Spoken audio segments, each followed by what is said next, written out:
Halo semuanya, perkenalkan kami dari kelompok 6. Saya Marco Roland dari 10 Kuliner 3. Saya Rala Justina dari 10 WLP2. Nah, kali ini kita akan bahas mengenai orang tua adalah pendidik utama anak. Dan ada pula tujuan pembelajarannya. Yang pertama, bersyukur karena Tuhan mengatur kelahiran melalui orang tua. Lalu yang kedua adalah mengakui bahwa orang tua adalah pendidik utama. Dan yang ketiga adalah memahami perjuangan orang tua dalam mengasuh setiap anaknya. Ada pula dasar pembelajaran kali ini adalah yang pertama dari Keluaran 20 ayat 12, yang kedua dari Amsal 22 ayat 6, dan yang terakhir ada dari Efesus 6 ayat 1 sampai dengan 4. Jadi langsung aja kita buka topik pembahasannya. Mungkin dari Omega bisa bertanya dulu. Pernah gak sih kalian dengar atau dengar kalau misalnya anak putusin hubungan dengan orang tuanya, begitu kenapa sih? Nah, jadi meskipun hal itu udah kita tahu hal itu nggak baik, tapi pasti ada kalau misalnya hubungan antara orang tua dan anak itu yang renggang. Dan dalam hukum juga tercatat kalau misalnya anak adalah milik orang tuanya. Namun Tuhanlah yang memiliki anak terdapat dalam Yeskiel 18 ayat 4a. Nah, karena hal itu, segala sesuatu apa yang orang tua lakukan itu harus diperhitungkan baik-baik. Mohon maaf mengganggu waktunya. Nah, karena hal itu, segala sesuatu apa yang orang tua lakukan itu harus diperhitungkan dengan baik. Dan apa yang dilakukan itu harus seturut dengan Tuhan sebenarnya. Tapi di masa-masa sekarang itu mungkin kita juga sering lihat atau sering dengar dari teman kita kalau misalnya orang tua mereka nggak memperlakukan yang baik terhadapnya. Terus mungkin dari Rachel bisa ditambahin, kira-kira pernah gak sih dengar hal itu? Kayak yang sekarang-sekarang ini terjadi ya, banyak kayak orang tua memperlakukan anaknya ya tidak baik, kayak menghukumkan mereka atau apapun itu. Mungkin Kalau Mega ada tambahan? Gimana? Nah, kalian juga pernah gak sih ngeliat kayak orang tua itu memperlakukan anaknya dengan seenaknya aja? ya, tapi kalau beberapa orang tua tuh nganggap anak sebagai anak itu sebagai barang. Bila menguntungkan disimpan, tapi kalau tidak menguntungkan akan dilepas. Sebenarnya kalau menurut pandangan kalian ya, kalian tuh lebih milih orang tua atau teman sebaya? Tapi ada seorang psikolog Kristen yang mengatakan bahwa kesempatan untuk orang tua untuk membina kehangatan dengan anak tidak lama-lama, karena saat anak memasuki usia remaja, yaitu pada saat kita menginjak usia SMP atau tingkat SMP, umumnya anak itu akan lebih akrab dengan teman sebayanya. Itu juga mungkin pasti kita juga pernah ngerasain dong kalau misalnya kita lebih nyaman cerita dengan teman, karena mungkin kalau misalnya cerita sama orang tua, kita merasa orang tua itu belum bisa kasih kita solusi kan. Kalau misalnya Omega gimana? Kalau lebih dekat udah orang tua. Kamu lebih dekat sama orang tua? Ya. Kenapa tuh? Karena lebih dekat lah kalau sama teman. Oke, mungkin kalau dari Rahel? Lebih dekat ke teman sebaya sih, soalnya kalau misal ke orang tua beda pemikiran aja. Jadi kalau misalnya kita cerita pasti ada pemikiran mereka yang tidak sependapat. Nih, mana yang lebih berat, tugas saya atau menurut kalian? Nah, kalau di sini tuh tradisi sering mengatakan bahwa tugas ibu adalah di rumah untuk mengasuh anak dan tugas ayah adalah untuk bekerja dan mencari nafkah. Dan banyak orang yang mengira bahwa tugas ibu itu lebih enteng dan lebih mudah karena kan cuma di rumah aja ya, sedangkan ayah harus kerja. Nah, sebenarnya itu hal yang gak tepat sih, karena tiap-tiap tugas itu memiliki kesulitan dan kemudahan masing-masing. Jadi kita nggak bisa ngeklaim mengklaim bahwa ibu lebih mudah karena di rumah dan ayah lebih berat karena harus keluar. Betul sih. Nah, menurut kalian pembagian tugas seperti itu dapat dibenarkan? Hasil penelitian memang menemukan bahwa anak laki-laki dan maupun perempuan lebih dekat kepada ibunya daripada ayahnya. Menurut juga penelitian pada remaja di Indonesia juga menemukan hal yang serupa. Kalau menurut kamu gimana? Tentu hal ini tidak mengherankan ya, karena umumnya kan mengasuh anak lebih dianggap lumrah bagi ibu dan bukan ayah, seperti yang tadi saya juga udah bicarakan. Namun tanpa kedekatan dengan ayah, anak bisa mengalami kesulitan karena sudah beranjak makin dewasa. Jadi peran ibu dan ayah itu juga sangat penting bagi anaknya, bukan hanya ibu doang. Lalu juga ternyata walaupun anak hanya dititipkan oleh Tuhan kepada orang tua, sungguh tidak mudah untuk mengasuh dan mendidik anak agar dapat bertumbuh menjadi pribadi yang mengasihi Tuhan dan sesama. Nah, di sini saya mau bacain ada 3 tanggung jawab orang tua kepada anaknya. Nah, yang pertama itu ada tanggung jawab secara spiritual. Tujuannya adalah agar anak berada di jalan yang benar. Di sini ada pula dasar dari ayatnya. Yang pertama ada dari Amsal 22 ayat 6 bahwa didiklah orang muda menurut jalan yang patut baginya, maka pada masa tuanya pun ia tidak akan menyimpang daripada jalan itu. Nah, yang dimaksud tanggung jawab secara spiritual itu contohnya kayak orang tua itu bertanggung jawab kalau misalnya untuk membimbing kita secara rohani, menyuruh kita ke gereja waktu kecil. Mungkin dari kalian berdua ada cerita tentang tanggung jawab spiritual orang tua. Mungkin dari Rahel. Ya kayak setiap hari Minggu pergi ke gereja. Pasti disuruh orang tua kan? Ya betul. Terus mungkin dari kamu? Mungkin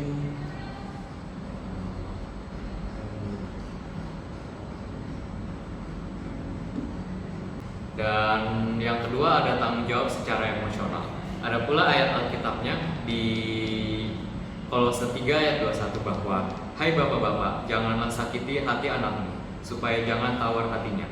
Nah, tanggung jawab emosional ini contohnya apa ya? Mungkin bisa dicontoh, kasih contoh Rahel. Nah, di zaman sekarang ini kan kayak banyak anak-anak tuh yang melakukan self harm, kayak menyakiti dirinya sendiri. Mereka tuh merasa tertekan apa yang kayak dari orang tua mereka. Padahal itu yang dilakukan orang tua mereka untuk kebaikan mereka sendiri. Nah, mungkin dari kalian ada gak sih yang bisa kasih contoh tentang di saat-saat ini yang ulang ya. Nah, mungkin dari kalian ada gak sih yang bisa kasih contoh tentang hubungan anak dan orang tua yang lagi renggang?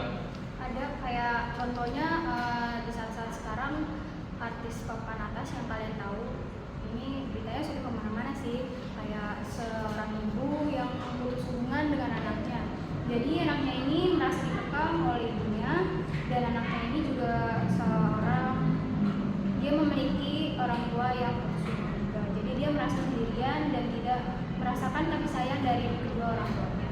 Jadi dia pergi kabur untuk memutuskan hubungannya dengan ibunya, lalu dia mencari sosok seorang yang bisa mengasihi dia kasih sayang. Namun dia mendapatkan seseorang itu, tapi seseorang itu tidak dapat mengasihi dia kasih sayang yang dia inginkan. Disimpulkan dari cerita tersebut kayak orang tua tuh tidak boleh selalu mengekang anaknya, apa yang ibunya mau harus diikutin.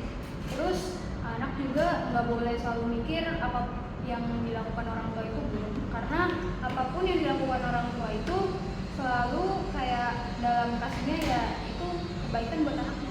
Betul. Jadi kedua pihak juga harus saling memahami dan mengerti. Nah, terus selanjutnya di sini tuh kita kan sering dengar ya ada pepatah bahwa banyak anak banyak rezeki. Kira-kira kalian setuju gak sih? Mungkin dari Rahel. Kalau zaman sekarang kan kayak orang-orang pada gila-gila punya anak, padahal belum tentu dalam ekonomi, emosional mereka Belum tuh sudah siap, ya. betul. Makanya banyak kayak anak yang terlantar gitu. Nah, sebenarnya untuk memiliki anak itu yang kita harus siapin bukan cuma ekonomi doang, kita juga harus ikut mental, mungkin seminar-seminar tentang gimana cara untuk membangun hubungan baik dengan anak itu sebelum memiliki anak, dan banyak lah pokoknya yang harus disiapin, bukan cuma tentang ekonomi doang.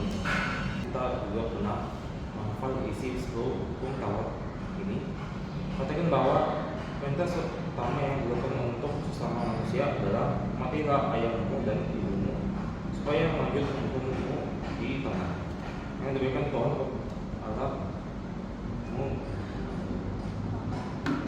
kamu kepada jika kita katakan bahwa ini suatu kebetulan. Artinya urutan penempatan tidak memegang peranan penting. Jadi Tentunya enggak dong, melalui orang tua lah kita bisa hadir di dunia ini. Melalui orang tua juga kita bisa belajar tentang berbagai hal, mulai dari belajar berjalan, bicara, atau belajar mana yang baik dan buruk, dan mana yang boleh dilakukan dan mana yang harus dihindarkan. Kalian setuju gak sama pendapat ini? Dan mungkin kalian ada mau cerita dikit tentang apa sih hal-hal ataupun momen-momen waktu orang tua kalian tuh ngajarin kalian sesuatu?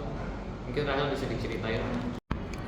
Kayak pas kecil sih kita kayak diajarin buat berbicara, berjalan, terus kayak tentang sesuatu yang menarik, kayak berbicara nih kita diajarin untuk panggil mama atau kakak atau apapun itu, terus berjalan kita dituntut untuk berjalan kayak gitulah. Kalau menurut topik kan ditambah itu sih. Mungkin udah cukup kali ya. Nah, di dalam perjanjian baru, Rasul Paulus juga kembali menegaskan perintah bahwa keteladanan orang tua bagi anak. Apa yang orang tua lakukan, baik hal baik ataupun buruk, itu sangat berpengaruh dengan perkembangan anaknya. Nah, kalian setuju gak dengan pendapat ini? Bahwa apa yang dilakukan orang tua itu berpengaruh banget sama anaknya. itu sih kayak anak pasti mencontohkan apa yang dilakukan orang tua. Omega bisa kasih contoh? Contohnya seorang anak memiliki ayah yang pemabuk dan suka melukai ibunya, dan saudaranya ayahnya juga sering bercakap yang tidak senonoh. Anak itu akan mengambil contoh dari sang ayah juga. Nah, benar. Jadi peran ayah ataupun ibu itu sangat penting buat anak-anaknya. Apa ya? Orang tua itu menjadi role model pertama buat anak-anaknya. Apa yang orang tua lakukan itu pasti bakal diserap oleh anak-anaknya. Jadi sebisa mungkin buat para orang tua harus berperilaku baik saat di depan anak agar anaknya juga Tidak mencontohkan apa yang betul.